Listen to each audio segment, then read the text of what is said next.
Israeli troops push on towards Beirut. Palestinian resistance is fierce. President Reagan, making history at Westminster, praises Britain over the Falklands. And in more informal mood, he goes riding with the Queen at Windsor. A Liberian supertanker is attacked by a warplane well outside the Falklands war zone. The British say it wasn't us. And we have the first pictures of British troops landing at San Carlos Bay. Good evening. In the Middle East, as in the Falklands, two armies confront each other. For both Israel and Britain, military force is seen as the only option. Mrs. Thatcher told the Commons that Britain had to take by force what the Argentines would not give up through negotiation, though she made it plain that peace could still come swiftly if the Argentines withdrew. Israel equally has rejected diplomacy, in spite of appeals from the United Nations and elsewhere. President Reagan had both conflicts in mind when he spoke at Westminster this morning. There could be no doubting his support for Britain. Your young men, he told MPs, are fighting a just cause, the belief that aggression must not succeed. But it's plain too that Britain and the United States don't agree about the long-term future of the islands. On the Middle East, the president said that Israel should bring its forces home. In return, the terrorism that the Israelis so fear should be stamped out. But there's little sign tonight that his words are being heeded. Israeli forces, on the third day of their invasion of southern Lebanon, have advanced on two fronts, along the coast and inland, and are now only a few miles from the capital, Beirut. Fierce fighting has been reported with Palestinian guerrillas. But during the day, Syrian aircraft and troops became increasingly involved, raising fears that the war could spread. Israeli artillery, backed by airstrikes, bombarded the town of Damour as troops advanced up the coast, while a large force of Israeli tanks cut inland towards Jazin in what seems to be a move to control the mountains, stronghold of the Palestinians and Syrian troops. Graham Leach reports from Beirut as the fighting closes in. Israeli gunboats pounded the town of Damour all day. Shell after shell landed in the town and the surrounding hills. This is a key PLO stronghold, and the Palestinians say they're putting up fierce resistance. Two Israeli vessels circled offshore, each taking it in turns to take up firing positions. A PLO rocket fired at one vessel brought an immediate Israeli response. With pinpoint accuracy, they knocked out the rocket launcher and ammunition. The naval bombardment was supported from the sky. Israeli planes deploying decoy flares ignored anti-aircraft fire to drop their bombs. In an aerial dogfight over Damour, the Syrians said they shot down an Israeli plane but lost two of their own Soviet MiG jets. The Israelis said the Syrians had so far lost 6 planes since the start of the invasion. Despite the battle raging around them, some people couldn't resist the temptation to acquire a souvenir. All along the coastal plain, the Israeli attacks continued. The PLO said they were engaged in intense battles for Sidon as well as for Damour. Despite the Israeli advance, the PLO fighters, for the cameras at least, wished to demonstrate that their morale remained high. One of the local commanders for the PLO vowed to fight on. As the invasion ground remorselessly on, more refugees fled the battle zones, some heading to the hills for safety, others making for tent encampments outside Beirut. They will join the refugees from previous conflicts in southern Lebanon, swelling the number of homeless already packed into the ghetto areas around the capital. In the afternoon, the Israelis opened up a second axis, advancing into the mountains overlooking the coastal plain, an area under the control of the Syrians, according to their peacekeeping mandate in Lebanon. The advance raised the prospect of a wider conflict with Syria. As if to emphasize the danger, the Israelis took out a Syrian radar station just south of Beirut. The Israeli advance appears to be edging ever closer to the capital itself. As the air war intensified, the Israelis said they'd shot down a total of 6 Syrian MiG fighters in a series of dogfights, while the Syrians claimed 1 Israeli Skyhawk. The Israeli Prime Minister, Mr. Begin, tonight appealed to the Syrians to stay out of the conflict as his forces moved closer to Beirut. They've taken Tyre, surrounded Sidon, and, as Bill Hamilton reports from Jerusalem, remain virtually unchecked on their 3-day advance. Such is the size and strength of the Israeli invasion that even PLO sources have been conceding that Israel has the military capacity to achieve almost any objective it wants. 3 days after the push northwards began, the troops are still continuing to advance on 3 fronts. Even vehicles left in the way of the Israelis are being ignored by the army. In areas of particularly fierce fighting, the Israelis have been shelling all known Palestinian strongholds.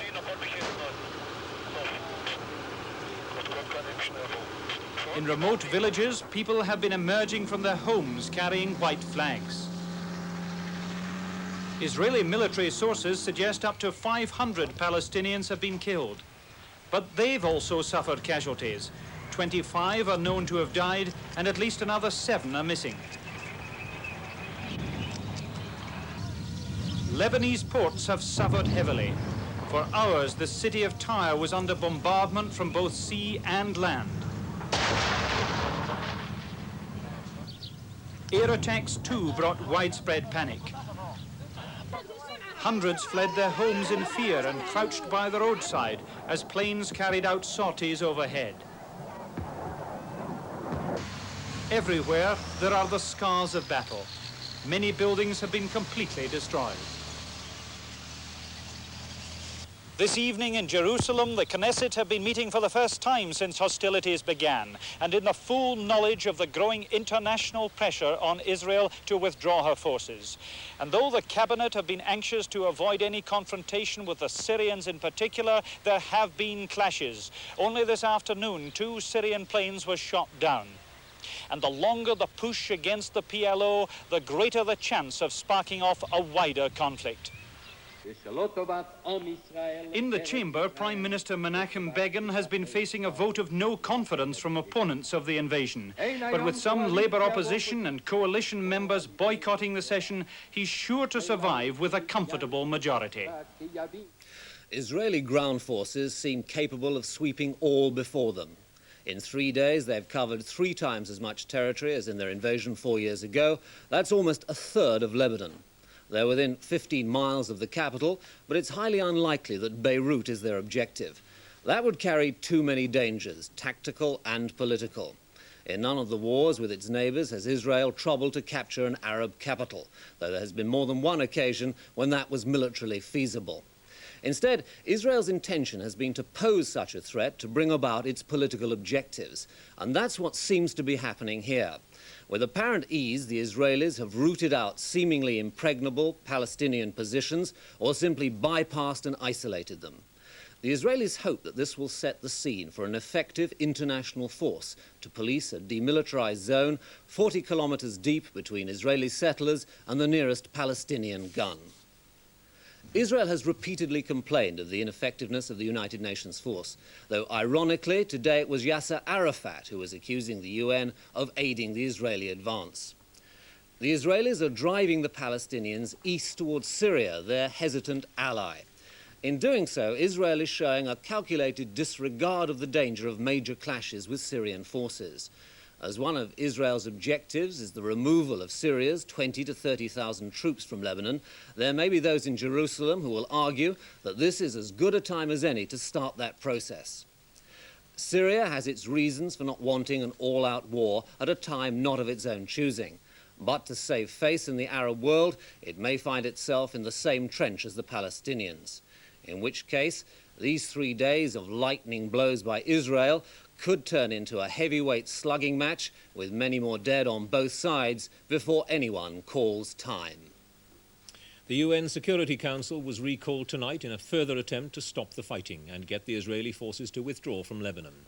But the Israelis have told the Secretary-General that invoking the right of self-defense, its troops will stay until permanent security arrangements are made. Martin Bell is at the Security Council. We do not want to stay in Lebanon or in any part thereof. Israel's ambassador, Yehuda Blum, on the defensive. His country is being isolated and censured here, and this time the United Nations is more than a forum of complaint, it is one of the injured parties. UN Secretary-General Perez de Cuellar read out a gloomy account of the Israeli invasion and the fruitless attempts by UN forces and their commanders to block it. His head of peacekeeping operations, General Brian Urquhart, gave more detail. General Callahan, in the strongest possible terms, protested against this, refused any notion of cooperation, and incidentally pointed out in no uncertain terms, he's a military man, that any such operation was entirely against the decisions of the Security Council and entirely unacceptable as far as the United Nations was concerned. And it was only General Urquhart hinted there wasn't much point keeping the UN force on. And in the Security Council, the pressure was growing, led by Lebanon, for a condemnation of Israel.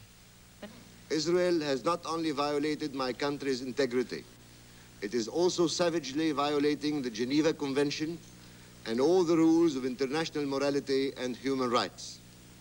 It is attacking civilians and civilian targets with great ferocity.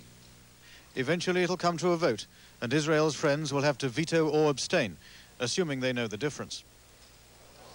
This is an unusually hard time for Israel at the United Nations, which has attracted much more than its usual wide range of enemies, has aroused suspicion and hostility among countries usually sympathetic to it, among the administration and establishment of the United Nations, among countries contributing to the peacekeeping force itself, and of course has set in doubt the future of that force in the Lebanon.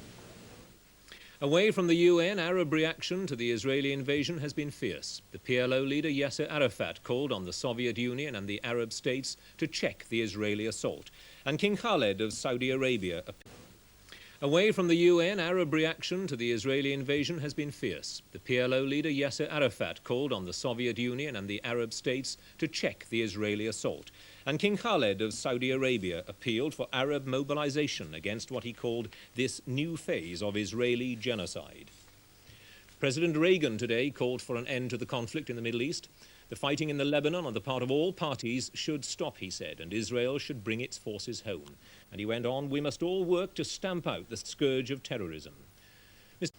President Reagan today called for an end to the conflict in the Middle East.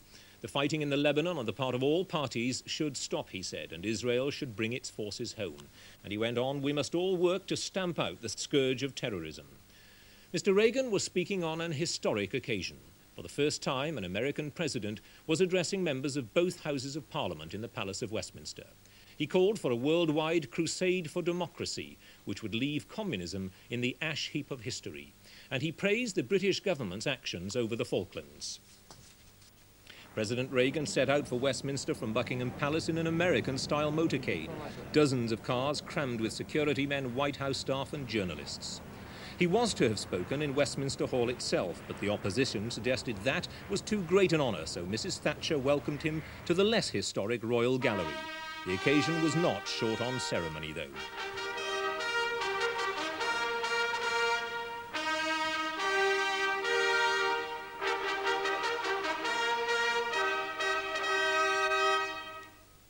President Reagan's in the middle of a European tour, but he told his audience why this was the most special part of it. Each stop of this trip is important, but among them all, this moment.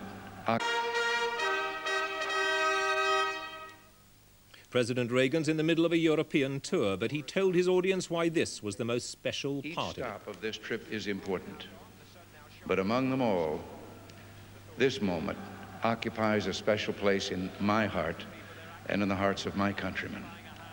A moment of kinship and homecoming in these hallowed halls. Speaking for all Americans, I want to say how very much at home we feel in your house. Every American would, because this is, as we have been so eloquently told, one of democracy's shrines. Here the rights of free people and the processes of representation have been debated and refined. It was not until he came to the subject most on Britain's minds at the moment that the president stirred his audience to applause. His theme was the struggle for freedom and the defense of democracy, and that led him to the conflict over the Falklands. As well as peace. In the South Atlantic, young men are fighting for Britain. And yes, voices have been raised protesting their sacrifice for lumps of rock and earth so far away. But those young men aren't fighting for mere real estate. They fight for a cause, for the belief that armed aggression must not be allowed to succeed, and the people must participate in the decisions of government.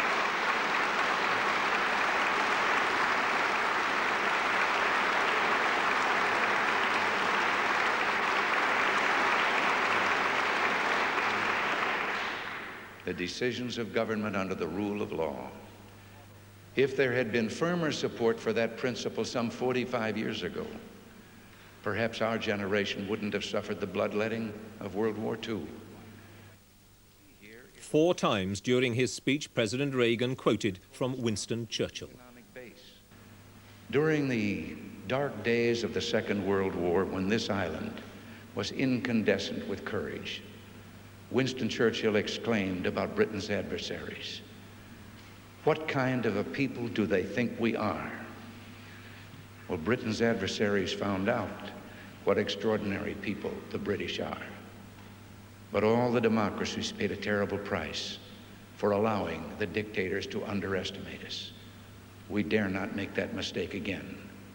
So let us ask ourselves, what kind of people do we think we are?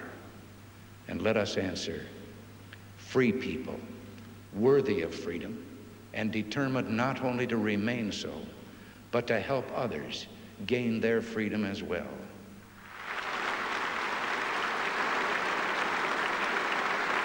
Mr. Reagan had made an unusual offer during his speech. He said he'd let Mr. Brezhnev talk on American television if he could talk on Russian television. Then off in the cavalcade again, with one observer commenting there are more people in all those cars than in Westminster itself. Mrs. Thatcher was waiting for him at number 10 Downing Street. He told journalists he'd been gratified by his reception at Westminster. It was very heartening, he said.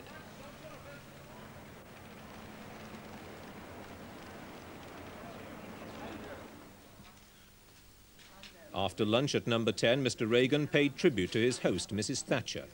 He said she was far-seeing and courageous, returning her country to the roots of their strength. Then tonight, the Queen hosted a banquet in President and Mrs. Reagan's honour at Windsor Castle.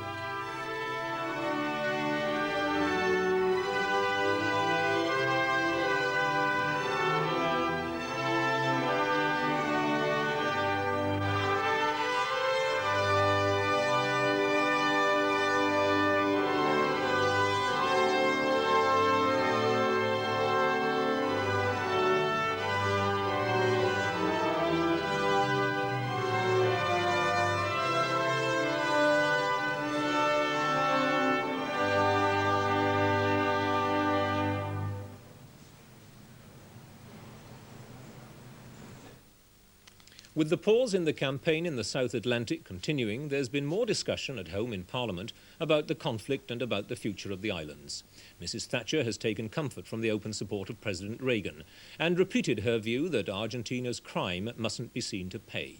Our political editor John Cole reports on the way other views are expressed in Westminster. During the military lull and with MPs back at Westminster, conflicting ideas about the long-term future of the Falklands are emerging again. The argument between the Prime Minister and Michael Foot about the prospects for diplomacy had another airing in the House. But perhaps more significant are the differences of emphasis which have emerged between, first, Britain and the United States, second, among Tory backbenchers, and third, within the government itself. In the Commons, Mr. Foot resumed where he left off before the recess. Well, she's saying to the House that she is going to take no further step at the Security Council. Is she to take no further discussions with the Secretary-General in the matter? Is she saying that she has no further interest in the matter through diplomacy? Because if so, I believe she is going back on the undertakings that she gave on behalf of this country to the Security Council and in previous discussions. And I believe that most of the other countries that were represented in Paris would urge upon her what I am doing, that the British government, if it didn't like the last resolution, should go back with another resolution and get full support for it. I respectfully say so. The right honourable gentleman has missed the point. What we wish to secure is Argentine withdrawal. We've tried for 8 weeks through the Security Council and through the good offices of President Haig and through Peru to try to secure Argentine withdrawal. We've not secured it. And the moment the Argentines say they will withdraw, we can have peace very, very quickly. It's not the United Nations that stands in the way, or President Haig, or the British government. It is the Argentine junta which will not withdraw. And if they won't through a negotiation, they have to be made to withdraw by force. Mrs. Thatcher is grateful for President Reagan's staunch support for Britain's military action, but she and the President will have a chance at breakfast tomorrow to explore differences in emphasis about the long-term future of the islands. After the Argentines have been expelled, the Americans are anxious that Mrs. Thatcher shouldn't drift into a war of attrition with Argentina. Mr. Alexander Haig made clear in London today that the US remains impartial over future sovereignty. He also made US participation in a peacekeeping force conditional on the political framework in which it would perform. I understand the Americans have been hinting for some time now that if they're to help with future defence of the Falklands, Mrs. Thatcher will have to talk to Buenos Aires. Mr. Cecil Parkinson, the Conservative chairman, tried to pour cold water on the idea in a weekend broadcast. Some Tory backbenchers at the committee meeting tonight argued that Britain couldn't talk to Argentina for months, perhaps years, now that large numbers of our servicemen are dead through the junta's obstinacy. In domestic political terms, the Prime Minister agrees that talks are now more difficult. But there's another view in the government. The Foreign Secretary, Mr. Francis Pym, in a BBC World Service interview tonight, said there'd be hard feelings towards Argentina after what had happened. But, and this was a significant bit, our objective must be to restore stability because it's only in those conditions that you can have prosperity and people living in that hemisphere can have a happy and fruitful life. This suggests that the Foreign Office, like the Americans, are looking forward to the agonisingly difficult negotiations that must follow repossession of the Falklands. The Argentine President, General Galtieri, has said his country will never agree to British rule being restored in the Falklands. In an interview in a Spanish newspaper, the President said Argentina would withdraw her troops if the islands came under a United Nations administration.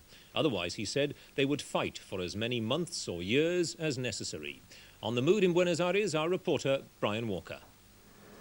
The Argentines have just announced that they've converted an icebreaker, the Admiral Irizar, into a new hospital ship for service on the Falklands. She left the southern port of Ushuaia 5 days ago, and all the signs in Buenos Aires are that she will be needed, judging from the first comments for several days from Argentine leaders.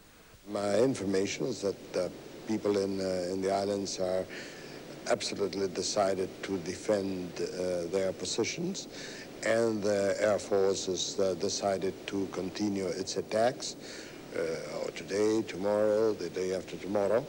They have been far more effective than what the newspapers in Britain and even in America tend to accept. And unfortunately, I see the possibility of a very bloody battle unless there is some common sense in Britain. President Galtieri has been taking the same line as his foreign minister. In a speech to Argentine journalists here at the presidential palace, the president said that the troops on the islands were confident, I would say exuberant. He was clearly rejecting any thought of surrender as proposed by the British commander of land forces on the Falklands. The president also turned down ideas by the UN Secretary-General, Pérez de Cuellar, for the Argentines to leave the islands first, followed by the British. So-called guarantees that the British actually would leave weren't good enough for the Argentines, it seems. And so a crucial and perhaps final diplomatic effort to end the conflict without further fighting is over. Argentines didn't seem to believe that they would succeed anyway. All they're waiting for now is for the comparative lull in the fighting to come to an end. It looks tonight as though Argentina may have attacked an oil tanker off the Falklands in the mistaken belief that the ship was supplying the British task force. The tanker, the Hercules, was reported to be still afloat but listing. It's not known if there are any casualties. She was on her way from the Virgin Islands to pick up oil in Alaska when she was bombed by an unidentified aircraft 500 miles northeast of the Falklands.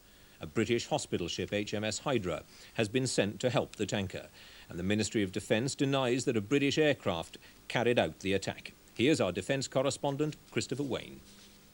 It now seems virtually certain that this Liberian ship was the victim of a mistaken identity by an Argentine Air Force plane. The radio message from the ship reported the attacking aircraft was four-engined and propeller-driven. It was 500 miles northeast of the Falklands. The plane apparently dropped bombs. All that sounds remarkably similar to an attack on a task force ship, believed to be the tanker British Y, reported last week. She was attacked by an Argentine C-130 Hercules transport well to the north of the total exclusion zone. In this latest attack, the plane came in from low level and apparently dropped a number of bombs. One of them apparently bounced off the ship, exploding just ahead. If this was an Argentine Air Force attack, it's likely to lead to some very sharp protests by neutral governments. Modern supertankers, which are too big to go through the Panama Canal, have to go round the Horn, and that means passing the Falklands. The trade route around Cape Horn is one of the world's vital arteries, and if it's cut by Argentina, many nations will suffer. But that wasn't the Argentine purpose in hitting the ship. They almost certainly thought they'd found one of the chartered tankers taking fuel down to the task force, warships and aircraft. If that flow of fuel could be cut off, it would have a serious effect on British military operations. The tankers are heading down to the main British base, which has been established at San Carlos Bay. It was there that 2.5 weeks ago the British landed the 3rd Commando Brigade in a surprise assault. We've just received the first pictures of that operation. The main landing in San Carlos Bay took place during the night. By dawn, the assault ships of the second wave were heading for the shore. This is the landing ship Sir Tristram. On the troop ships, the commandos and paratroops tried to relax while they waited to board small landing craft. It's said that in war, luck is often with the bold commander, never with the timid. Admiral Woodward's daring in bringing Canberra close inshore paid off. Despite repeated air raids, the Argentine Air Force failed to get through as she disembarked hundreds of troops. For the troops of the assault force, the journey to the beach must have been painfully slow. The calm weather and clear visibility made it far more dangerous. If the Argentine Air Force jets had managed to make it through the defensive screen, the closely packed landing craft would have been sitting ducks. But the Sea Harriers patrolling and dogfighting 100 miles away and the gun line of frigates and destroyers in the Falkland Sound managed to hold the line.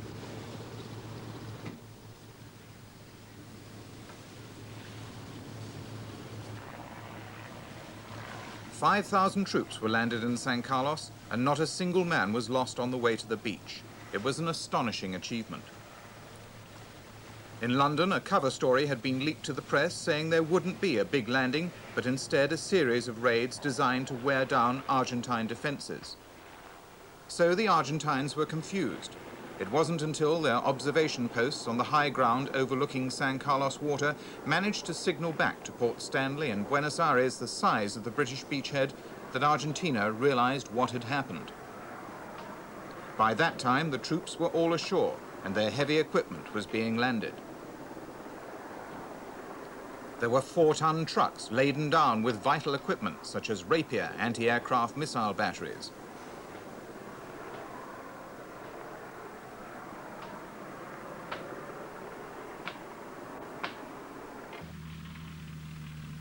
As the Royal Marines started fanning out across the peat bogs, the troops found there was little or no cover.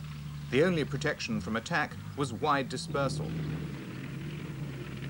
Armour, such as scimitars of the Blues and Royals, were concealed near farm buildings. One of our war correspondents, Jeremy Hands, takes up the story. The landing took place in total darkness. For 4 hours we were steered through narrow waters with the assault troops, while all the while the Argentine attention was successfully drawn by a series of very heavy naval bombardments. We'd been told to expect an opposed landing. A company of about 100 Argentine soldiers had been seen in this area and were thought to be waiting for us. But in fact, when we waded ashore, there was neither sight nor sound of an enemy. And since then, these troops have been very busy, spreading out and digging in, knowing that the Argentines are probably very close and almost certainly by now know exactly where we are. At first light, our frontline supplies started being flown in. The troops had arrived with no more than they could carry, and the Sea Kings and Wessex helicopters lost no time in bringing in a lot more.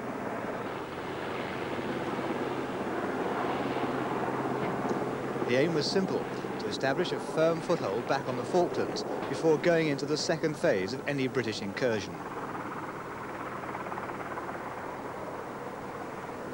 On the hillsides around the beachhead, troops fortified and prepared for whatever might lie in store. The countryside, as expected, offered little or no cover. natural contours of the land and sheep station facilities, if they exist. Otherwise, it's just a hostile environment in almost every sense of the word. The troops were fighting a battle that they hadn't expected would be quite so severe.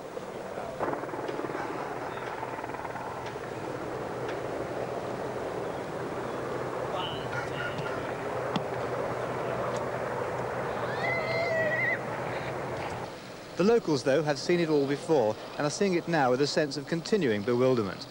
The Argentines have visited them, either can't read English or decided to let things be. But the Falklanders were quick to lend a hand when the British wanted help with shifting their ammunition and other frontline stores. A younger resident took a more philosophical view of the Argentines he'd known and seen for some weeks now. What were they like when they came? Not too bad. Not too bad? Where did you get the rifle from? Dad made it. Are you glad that the British Marines are back now? Yep. What did the Argentines say to you when they were here? Just talking to them, trying to make me teach them English. But even as the Union Jack was being raised by the Royal Marines, the battle for the Falklands seemed to be only just beginning. Jeremy Hand's British Television News on the Falklands. A helicopter carrying the Queen Mother had to land shortly after takeoff at Windsor Castle earlier today. A spokesman said the helicopter had lost power, but it was a precautionary rather than an emergency landing. The Queen Mother was unhurt and apparently unshaken. She continued with her afternoon engagements, travelling by car and plane to Canterbury. Later, she made another, more successful helicopter trip to Dover to board the Royal Yacht Britannia. She's visiting the Cinque Ports in her traditional role of Lord Warden. The big four banks have cut their base lending rates by 0.5%. In the seventh drop since the October figure of 16%, the rate is now down to 12.5%. The deposit rates have also gone down. They're now at 9.5%. But the interest charged on bank mortgages remains the same, and the building societies say they won't be changing their rate yet. Figures on raw material costs for manufacturers show prices increased by only 4.8% in the year up to May. That's a 3% drop on the month before. Our industrial staff say it's further evidence that inflationary pressures are slackening. The health service unions held another 24-hour strike today, and it's generally accepted it was the most wide-ranging of the three held so far in the current dispute. The unions are asking for a 12% pay rise. About half have been offered 4%, and the other half, including nurses, 6.4%. In the Commons, Norman Fowler, the Social Services Secretary, said that because of the action, emergency services in a few areas had not been maintained. He rejected the Labour Party's demand that the dispute should be taken to arbitration. There was some support for the strike from workers outside the NHS. The strongest backing came from Yorkshire miners, 2/3 of whom came out in sympathy. The Coal Board say 100,000 tonnes of coal have been lost. Judith Stamper reports from Grimethorpe Colliery near Barnsley. At dawn this morning, uniformed nurses spearheaded the pickets at Yorkshire's 59 pits. They wanted the industrial muscle of the miners behind them, and throughout the coalfield they got a sympathetic ear.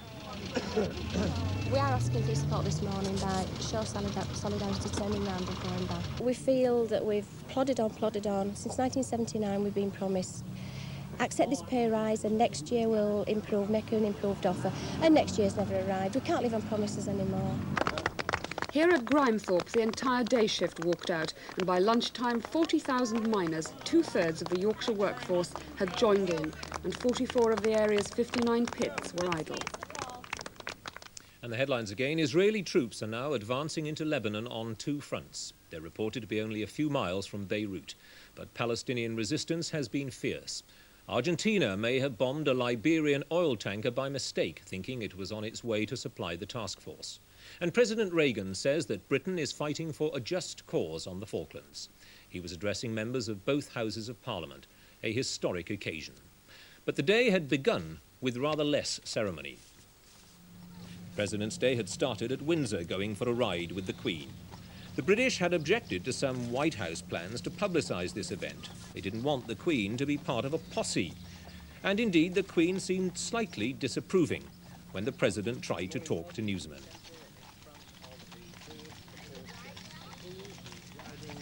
She turned her horse away.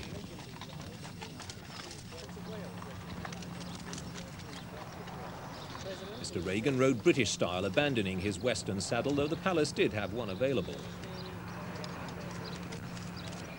The security men inevitably were there, riding just a few paces behind. And Prince Philip was there too, not on horseback, but taking Mrs. Reagan for a spin in a carriage and four instead. The palace spokesman said the Reagans enjoyed the ride. A very lovely experience, he said. And that's all from me. Newsnight is on the air at 11:15 on BBC2. Good night for now.